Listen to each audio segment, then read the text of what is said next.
Stempel, cerpen karya M.H. Ainun Najib. Ini tamu istimewa. Sebenarnya kemudian aku agak merasa berdosa ketika secara tak sengaja terbersit niat untuk tak usah menemuinya.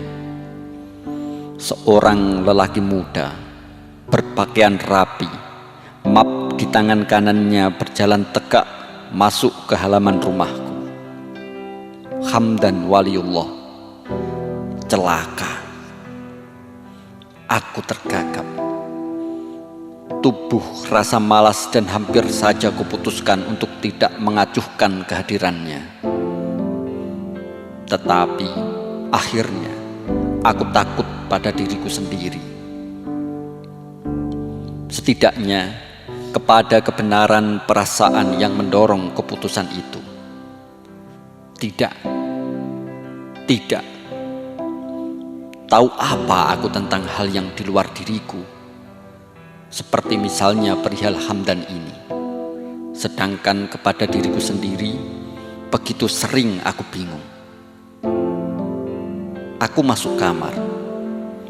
Kuusap mukaku dengan handuk. Kubenahi pakaianku dan kusisir rambutku. Hebat. Ini juga merupakan persiapan yang istimewa untuk menyambut tamu. Sebab biasanya tak pernah kuacuhkan hal semacam ini. Apakah aku hendak berhadapan dengan orang yang sedemikian penting?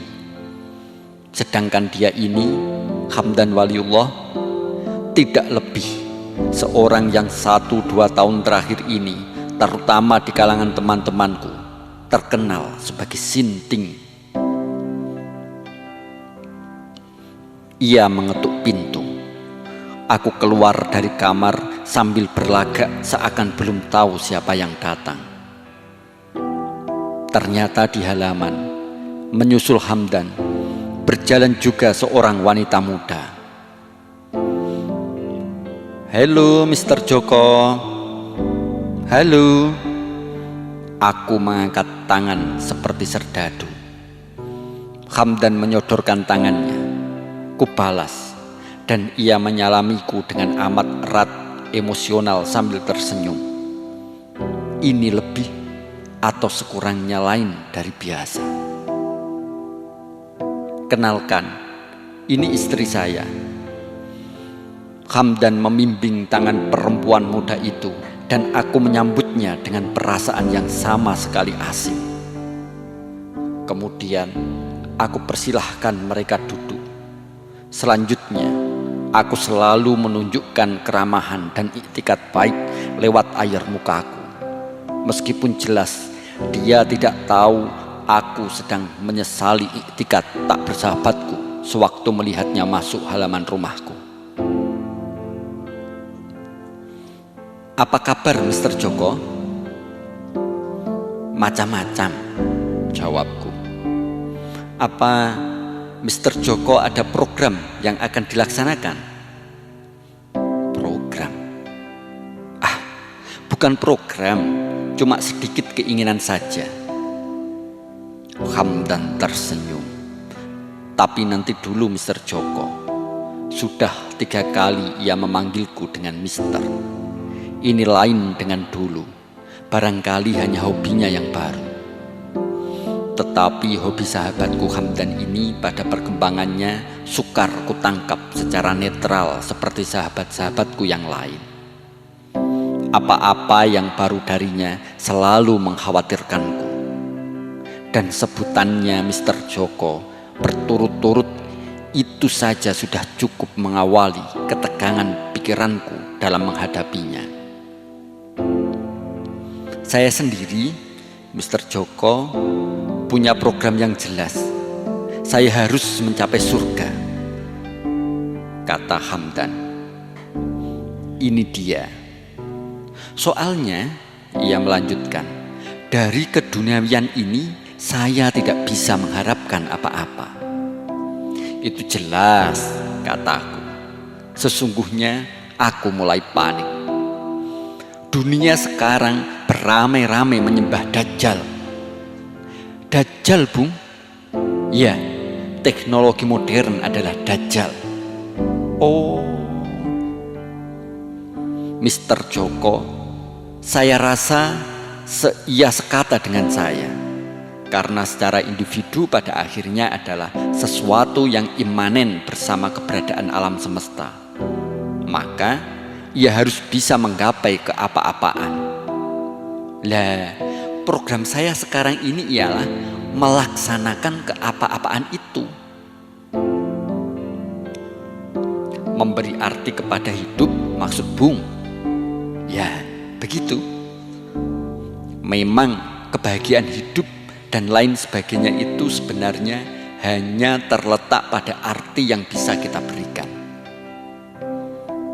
Bodohnya aku ini mengiyakannya, membenarkannya, menyambutnya, dan ikut-ikut berkalimat-kalimat macam dia.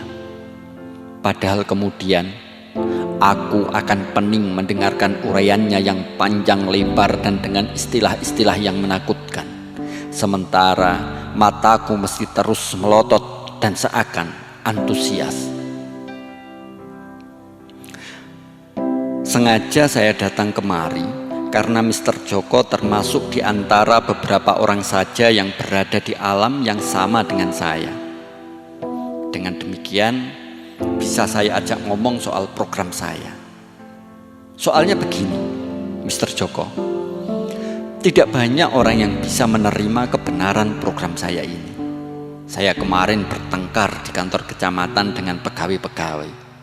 Mereka mengatakan program saya ini tidak bisa diterapkan karena dianggapnya sebagai agama baru. Saya bilang ini memang agama baru dan baru sekali ini ada di dunia, dan memang sayalah yang diutus oleh Allah. Saya ingin mengadakan jemaah. Beratus-ratus kalimat hamdan berurai. Aku tajam-tajam memandanginya sambil sekali-kali mengerutkan dahi atau tersenyum. Tapi sebenarnya aku sedang melamun. Aku sibuk dengan perasaanku sendiri. Dari tadi ku perhatikan matanya dan makin lama ku rasakan makin menakutkan. Soalnya, sementara itu aku juga memperhatikan wajah dan mata istrinya. Aku makin merasa asing dan cemas.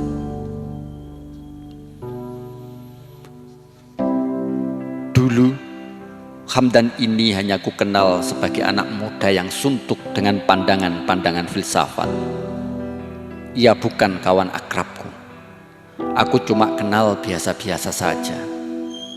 Kutemu hanya sebulan atau 2 bulan sekali. Di perpustakaan, di kios-kios koran, atau dalam acara-acara diskusi. Hamdan selalu membuat pembicaraan menjadi mentereng dengan istilah-istilah filsafatnya, dan ide-ide pikirannya yang 90% berada di langit, membuat aku merasa mendengarkan dongeng atau ditimang mimpi. Kawan-kawan umumnya dengan berangkat dari satu anggapan atau vonis fatal, mengacuhkannya, menertawakan atau menyebutnya sebagai syaraf. Syaraf dalam pengertian yang rendah, artinya untuk menyebut kecenderungan yang agak terlalu meninggalkan realitas. Hamdan juga punya hobi bikin skema. Ia merasa selalu berada di alam pikirannya yang besar, luas dan tinggi. Ia seakan-akan seorang raksasa yang melihat dunia ini, memandang hubungan antara berbagai pemikiran di dalam kurun sejarah, dan ia menghuni sebuah titik yang berhubungan dengan titik-titik yang lain, di mana Albert Camus, Kierkegaard, Paul Sartre, Sayyidina Ali, Imam Ghazali, Iqbal, Krishnamurti, Empu Mada, dan Ki Ageng Surya Mentaram bercokol. Hamdan, menurut pengamatannya sendiri, adalah sebuah tonggak yang berdiri dalam struktur sejarah pikiran umat manusia.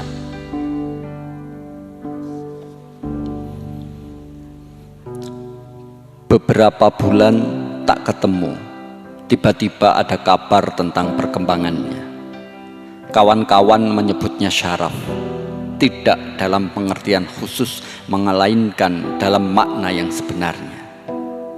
Isu itu mengemukakan ada masalah keluarga yang membuatnya syok berat, syok besar, sehingga bibit syarafnya melejit mendadak.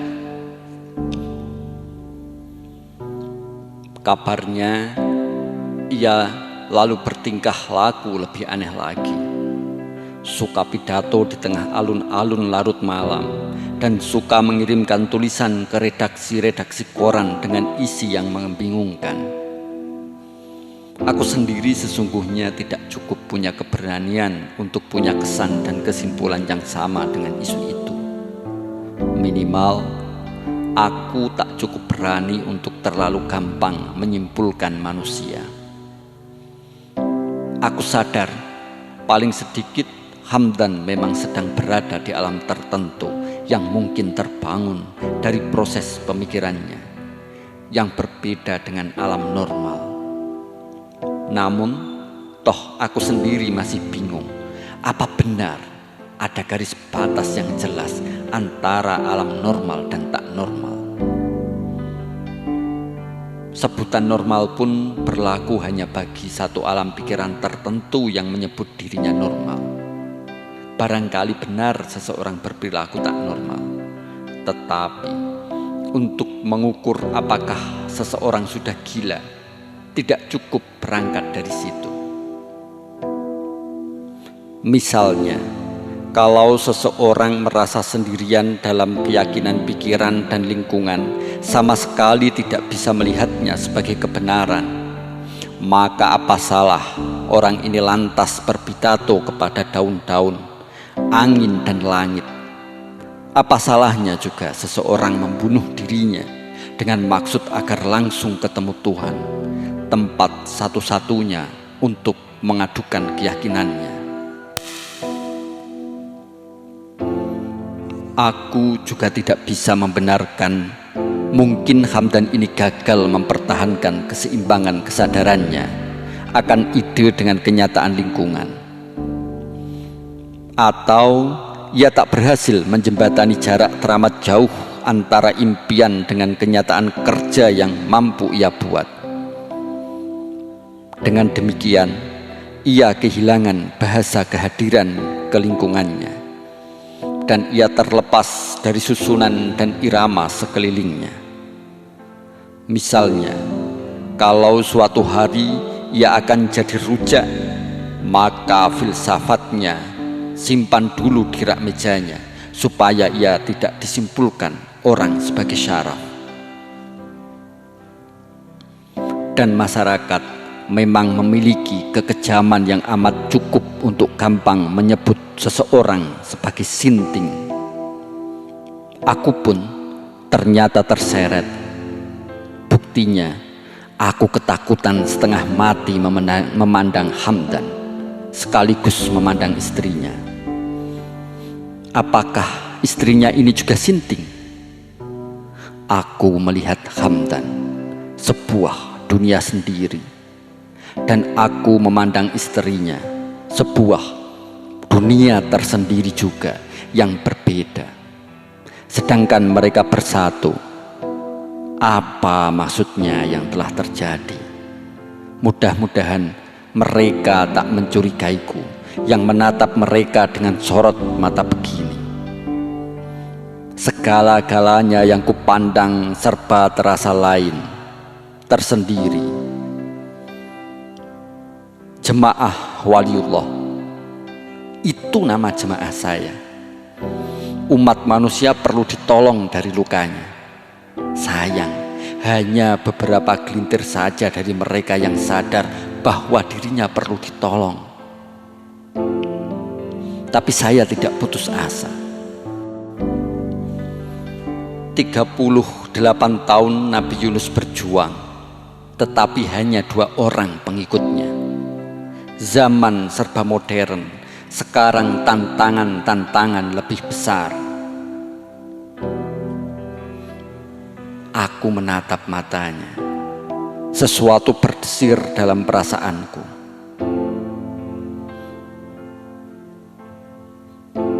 Mata itu hidup seperti tidak di sini. Dahinya klimis, seluruh wajahnya bersih. Kumis kecil melintang, rambut di dagunya dibiarkan memanjang. Rambutnya tidak gondrong seperti dulu. Seluruh penampilannya terasa seakan-akan berada jauh di sana. Aku melihat Hamdan sayup-sayup.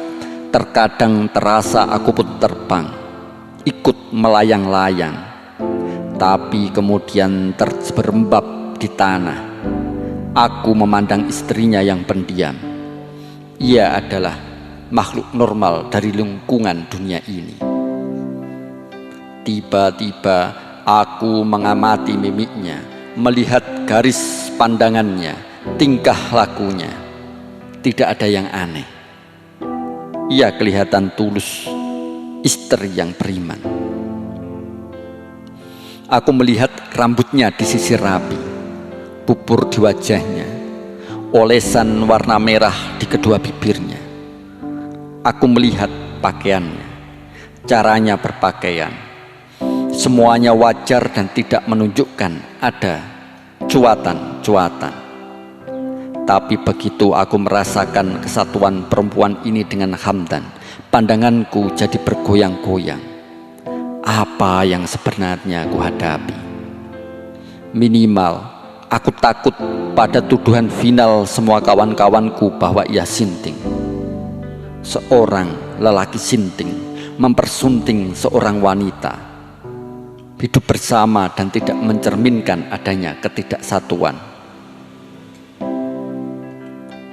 Wanita itu begitu bodoh, patuh dan terkagum-kagum, atau nampak ia menggembalakan suaminya sebagai seorang pasien. Tidak semuanya. Orang-orang terutama tidak bisa menerima cara beribadatan yang saya gunakan. Oh ya, saya untuk cara peribadatan ini berkiblat pada anak Adam, ialah Kan'an. Beliau adalah manusia yang pertama kali melakukan perbuatan onani. Apabila seseorang tidak atau belum mampu mengaitkan dirinya langsung dengan Yang Maha, maka onani bisa membawanya ke orgasme spiritual. Aku mengangguk-angguk. Orang-orang umumnya tidak bisa menerima ini, tapi aku tidak akan berhenti. Pada akhirnya, setiap manusia harus menyadari bahwa setiap orang punya keapa-apaan sendiri-sendiri, punya letak kebesaran sendiri-sendiri. Mereka menganggap saya sinting, tapi kesembronan mereka untuk berkesimpulan demikian kepada saya merupakan kesintingan yang tidak saja individual, tapi kolektif. Sokrates dulu juga dituduh orang sinting, padahal ia bukannya menawarkan agama seperti saya. Aku mengerlingkan mataku, memandang istrinya. Perempuan itu hanya menunduk, tapi tak ada ekspresi yang khusus yang merupakan reaksi atas omongan suaminya. Ia nampak biasa-biasa saja. Ini betul-betul membuatku ketakutan. Tapi apa yang sedang kutakuti? Dulu, aku maupun kawan-kawan sering tak mengacuhkan Hamdan, terutama hanya karena malas untuk meladeninya. Tetapi sekarang ini, apakah berita kenabian Hamdan ini telah membentur dinding tebal dalam diriku? Aku melihat filsafat Empu Mada yang mirip Buddhisme dan yang nampak juga pada Sri Sultan Jawa dewasa ini, yakni dimensi vertikal hubungan manusia langsung dengan Tuhannya. Tapi pada filsafat Jibril, saya merasakan dimensi horizontal juga, sehingga filsafat ini lebih merangkum kehidupan manusia, meliputi mikro dan makrokosmos. saya telah diapakan oleh Allah di kecenderungan yang ini. Maka Mr. Joko, ini saya ingin tunjukkan kepada Mister. Hamdan membuka mapnya, mengeluarkan darinya secari kertas, disodorkannya kepadaku dan kuterima. Di atas kertas ada garis melintang yang juga ganda. Tertulis di antara dua garis itu, utusan Allah Subhanahu wa Ta'ala, Hamdan Waliullah, YDS. Kemudian hiasan gambar bunga-bunga, sebuah desain stempel. Fantastis, Bung, ini terlontar dari mulutku. Ia tersenyum. YDS ini apa artinya, Bung? Alaihi salam. Cuma dalam bahasa Indonesia. Itu singkatannya.